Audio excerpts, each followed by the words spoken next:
Bonjour, on n'aura finalement pas eu le temps de se reposer, on s'en réjouit. Après la disparition de Foot Première sur Réunion Première, désormais place à une autre émission sur Télécréole. Merci en tout cas à son président Thierry Araille de nous accueillir. Merci également à 97.4 TV, sa présidente Nassima Dindar, de contribuer à relancer ce dispositif. Merci à la Ligue réunionnaise de football qui va nous accompagner dans cette nouvelle aventure. Merci aux potentiels partenaires privés qui vont nous rejoindre. Alors, toute cette mobilisation va nous permettre de vous offrir 2 émissions hebdomadaires désormais.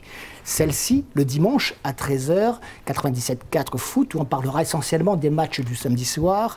Et puis, un magazine plus consistant, demain, à 20h50, où on fera une couverture beaucoup plus complète du football local tout au long du week-end. Vous avez noté le nouveau générique, le nouvel habillage, pas le fond puisque nous le conserverons encore, faute de temps. On espère que vous serez en tout cas très nombreux à nous accompagner sur ce nouveau programme. Une première émission qui commence avec la 9e journée du championnat au programme ce week-end. Hier soir, on a disputé 5 matchs et on va voir tous les buts qui ont été inscrits lors de ces rencontres. Et on commence par le choc tamponnaise Saint-Pauloise. C'était au stade Kléber-Picard du Tampon. Bienvenue encore. Éric Boyer, l'habituel entraîneur de la Tamponnaise, n'était pas sur le banc, suspendu à titre conservatoire par la Ligue. Et pas plus de Gladysson à la pointe de cette attaque tamponnaise. Gladysson est avec la sélection malgache en Coupe d'Afrique, tout comme Sandy avec la sélection comorienne. Donc une équipe de la Tamponnaise Romanie qui a posé quelques difficultés à cette équipe de la Saint-Pauloise avec le maillot rouge, les Saint-Paulois. Et au cours des premières minutes uniquement, parce qu'après, sur la première véritable contre-attaque intéressante pour les Saint-Paulois, regardez ce que cela donne. Il est servi Menrique Tatel dans le dos de la défense. Malgré ce retour de Giovanni Sangoro, il trouve dans un trou de souris l'espace suffisant pour marquer le premier but de cette rencontre. On joue seulement depuis 13 minutes. La Saint-Pauloise impose sa mainmise sur cette rencontre à ce moment-là, malgré une bonne réaction au début de match. Je vous le disais de la Tamponnaise, regardez, il joue parfaitement le coup pour dribbler Michael de Santon, et sorti à sa rencontre à la limite de la surface de réparation. Et cela fait 1-0 pour le leader du championnat à ce moment-là.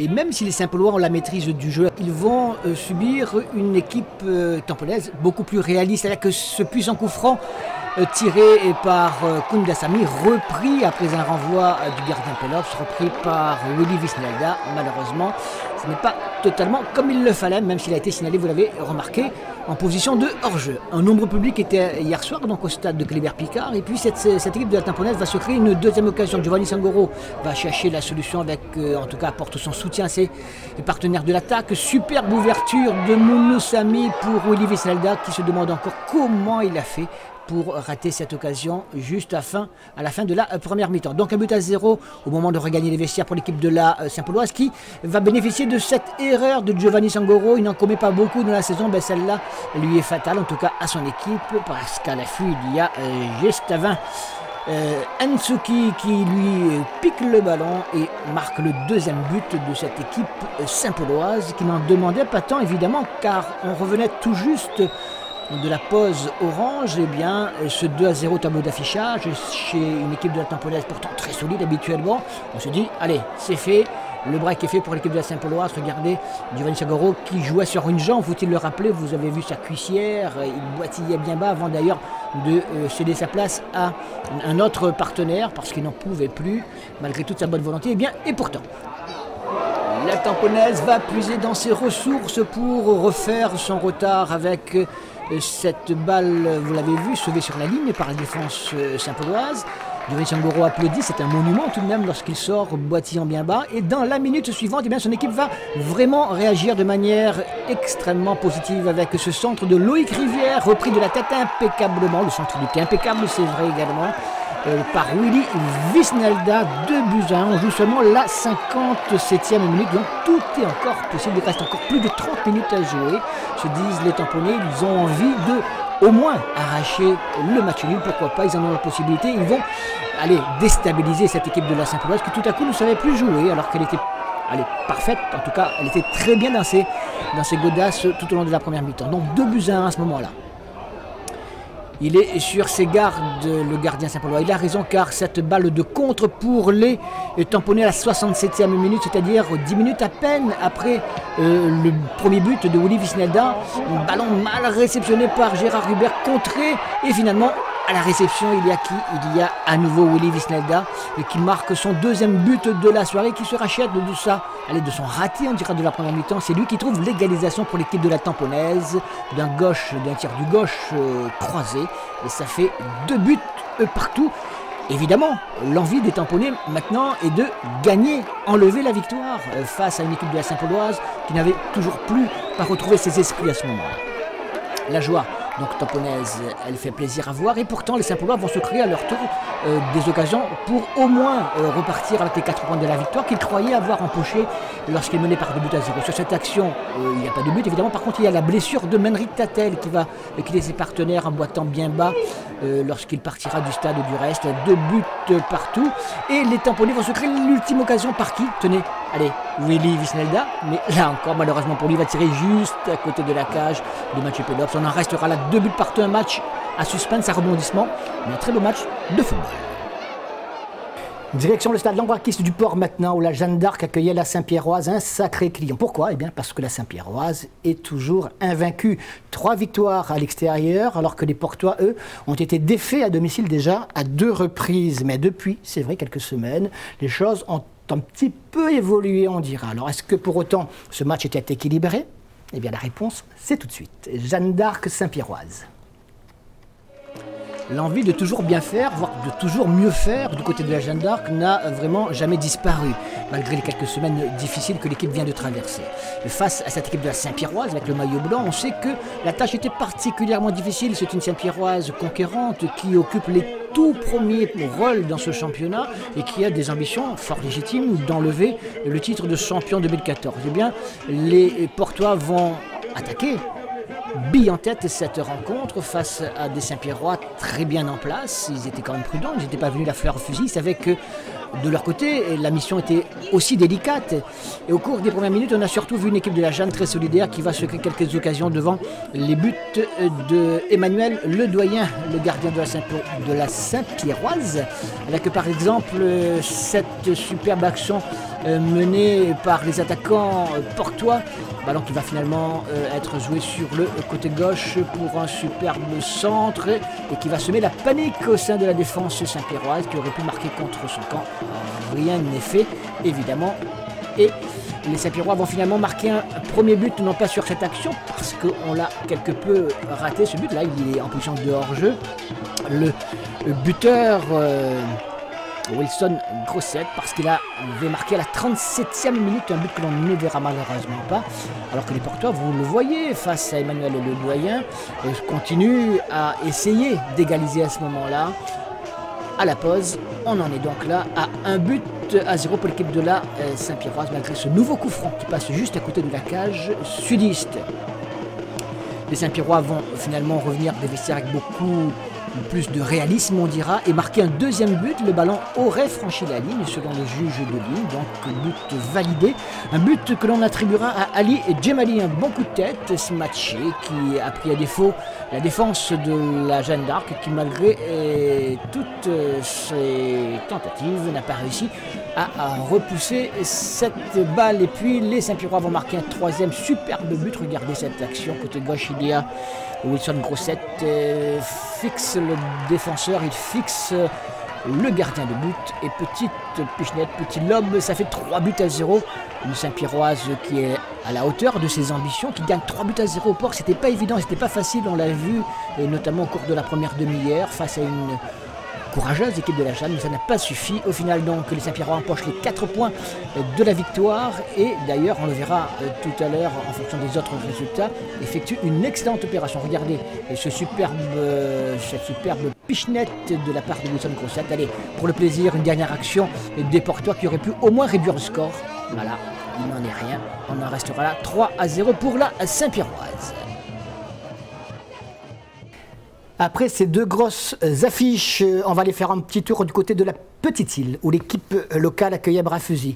Les Petits-Îlois sont toujours invaincus, à domicile, c'est vrai, et les banlieusards bénédictins se comportent plutôt bien à l'extérieur. Et ils ont confirmé les joueurs de Saint-Benoît dans ce déplacement pourtant délicat, parce qu'en face, il y a une équipe de la Petite Île, malgré quelques absences, quelques blessures, a envie d'engranger les 4 points, parce qu'ils ont réussi à tenir en échec. Rappelez-vous, des équipes comme la Tamponnaise sur cette pelouse, et bien pourquoi pas empocher ces 4 points face à un promu.